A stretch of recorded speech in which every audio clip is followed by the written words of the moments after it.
Estação Entrevista. Olha, passou já, né, na Comissão de Constituição e Justiça da Câmara dos Deputados a admissibilidade da proposta de emenda constitucional que trata da diminuição da maioridade penal no Brasil. Então, estamos recebendo hoje para conversar sobre esse assunto uma turma legal aqui, né? Hoje as meninas estão todas conosco aqui. Nesse dia conosco aqui, no Dia dos Namorados, nada mais justo, né, pessoal? Aproveitar o embalo aqui, né?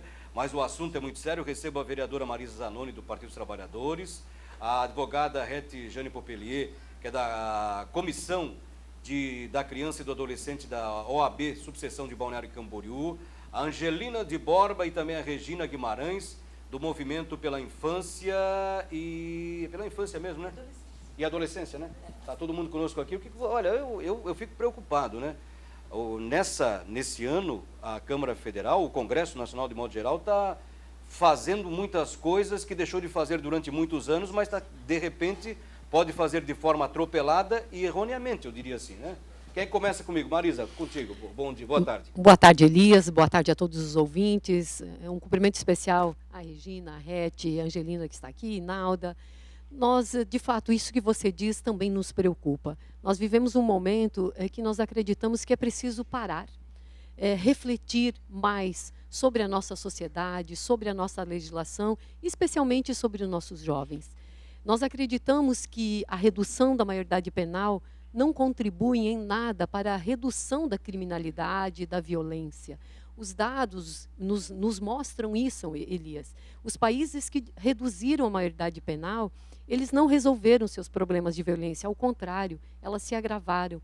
Então, é nesse sentido que nós criamos um movimento que há um ano se encontra na sede da OAB, pensando em relação à criança e o adolescente, sobre as políticas públicas, sobre o que nós oferecemos enquanto sociedade, enquanto responsabilidade social que assim temos com a infância e a adolescência, o que nós estamos oferecendo para garantir que eles tenham assegurado os seus direitos previstos na legislação e, acima de tudo, condições de se desenvolverem plenamente, de forma mais amorosa, de forma mais autorregulada. E também partimos do princípio que a educação, neste viés de apoio à família, de apoio a esse processo de desenvolvimento, ela é muito mais eficaz, ela é muito mais segura e ela garante, então, de fato, uma ideia de segurança real e não aquela ideia só de encarcerar ou de tirar dos nossos olhos adolescentes que cometem algum tipo de infração. Perfeito. Aliás, a doutora Rete Jane Popelier, por exemplo, a gente entende que aqui na nossa região é uma expert no assunto, né? E a senhora tem vivenciado isso há muitos anos, né? Elias, boa tarde. Muito obrigada, Inaldo, Elias, a todos aí pela oportunidade. Eu tenho 22 anos de trabalho social voluntário. Eu sou advogada como profissão, sobrevivo da minha profissão, mas eu tenho um dia a dia com uma parcela da população de periferia. E nesses 20 anos, o grande aprendizado que eu tive é que nós temos uma infância abandonada no Brasil. O Brasil é um país de distribuição extremamente injusta de renda e de oportunidades. Não obstante, vários avanços que temos tido aí nessas últimas décadas. Não obstante o esforço de milhares de pessoas. Mas lá no dia a dia, nas periferias pobres, na população mais à margem do centro da cidade, naquela população que tem que fazer das tripas coração para sobreviver, coisa que eu nem consigo compreender como é que eles conseguem. Ali a infância não tem as mesmas oportunidades que a infância do centro da cidade ou a infância da Avenida Atlântica tem. E é para essa população, justamente para essa população, que o Estado não foi competente, não é competente para cuidar. É justamente para essa população que se dirige o projeto da redução da maioridade penal. Os índices mostram isso, os dados mostram isso. Normalmente é a população negra, pobre, negra, meninos, né? Então nós temos que, antes de aprovar uma medida dessa, nós temos que fazer muito estudo, analisar muito bem os fatos. Se nós tivéssemos um sistema educacional e uma rede de ensino, desde da tenridade, desde a criança pequena, do núcleo infantil, apropriado, estruturado, alegre, feliz, bonito, e nós tivéssemos condições de gerar uma adolescência plena, consciente, com conhecimento, aí sim a gente até poderia pensar nessa redução. Mas se você for comigo, ou qualquer pessoa que tenha interesse, for comigo ali no bairro dos Municípios, eu apresento meninos e meninas de 12 anos de idade que estão na rede pública municipal de ensino desde os 7 anos e eles ainda não sabem ler e nem sabem escrever. É para essa população, daí que esse Estado vem com a sua mão pesada para colocar esse adolescente atrás das grades do sistema carcerário tradicional, que tem a terceira maior população carcerária do mundo, atrás das grades, e que é mais um motivo para não ser a favor dessa proposta. Por quê? Se a temática é reduzir a criminalidade, nós deveríamos ter cidades plenamente tranquilas. Nós temos 500 mil de brasileiros atrás das grades. Então, há, na minha opinião, um desconhecimento coletivo a respeito dessa realidade, que está aplaudindo essa proposta eleitoreira, meramente eleitoreira, oportunista da redução. Perfeito. Angelina, boa tarde. Angelina, tudo bem? Boa tarde. E vocês, como é que estão se inserindo nesse movimento, nessa proposta? Estamos bem representados, né, pela doutora Rete, pela Marisa. Né? É uma equipe que está olhando para esse assunto tão delicado, né? E nesse momento que está todo mundo meio que hipnotizado por essa onda, né, no automatismo tão violento, sem refletir, sem olhar um pouco mais atentamente, né?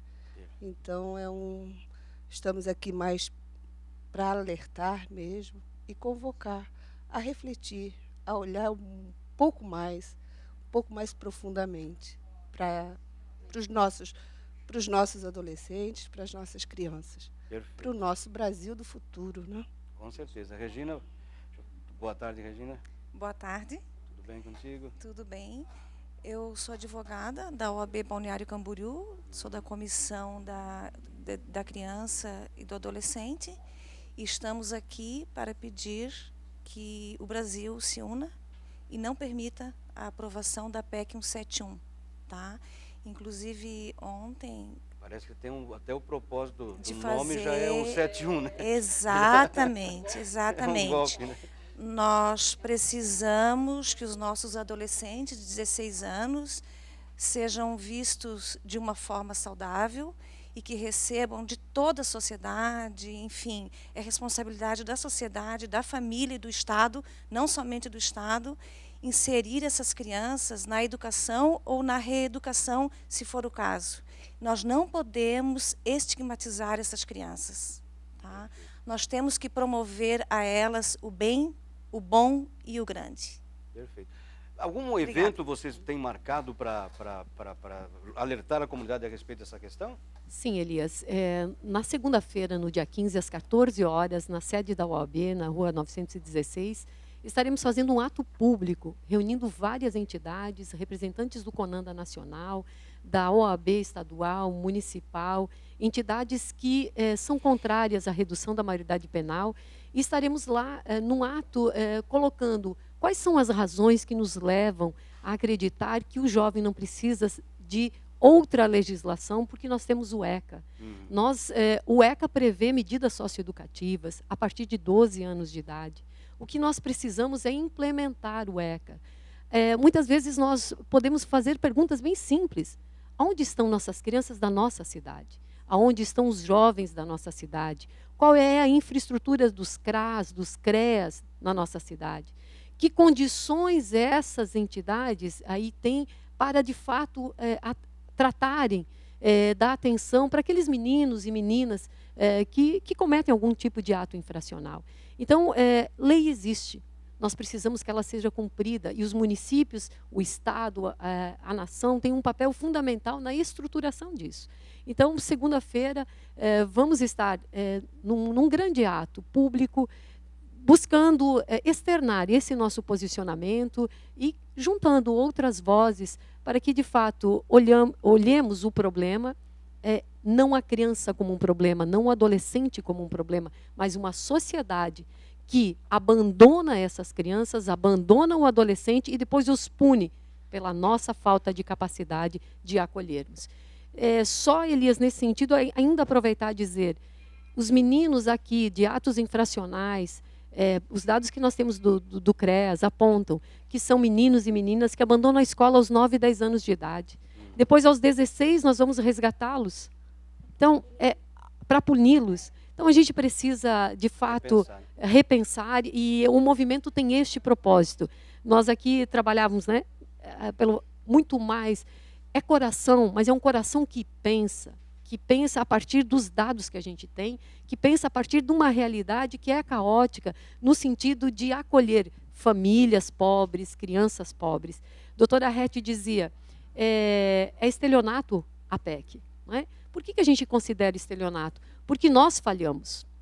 Então, apontar o dedo para um outro lugar, ou especialmente para a criança e o adolescente, é tirar de foco os verdadeiros responsáveis. Então, é esse sentido que nos mobiliza, e o ato de segunda-feira, né, doutora Rete, tem muito esta convicção. Perfeito. Eu gostaria, claro, de até ampliar esse debate aqui com vocês. Infelizmente, a gente é escravo do tempo, né, mas não vai faltar oportunidade para que a gente volte para discutir, para mostrar para a comunidade o que realmente acontece. Nesse sentido, muito obrigado à presença de todas vocês aqui. E vamos convidá-las uma outra oportunidade, tá bom? Obrigada. Gostei de vê-las aqui. Obrigada, Elias. E esperamos as pessoas que estão nos ouvindo que estejam conosco, mesmo que você seja favorável, mas esteja conosco lá na segunda-feira para ouvir os motivos, quem sabe você mude de ideia. Perfeito.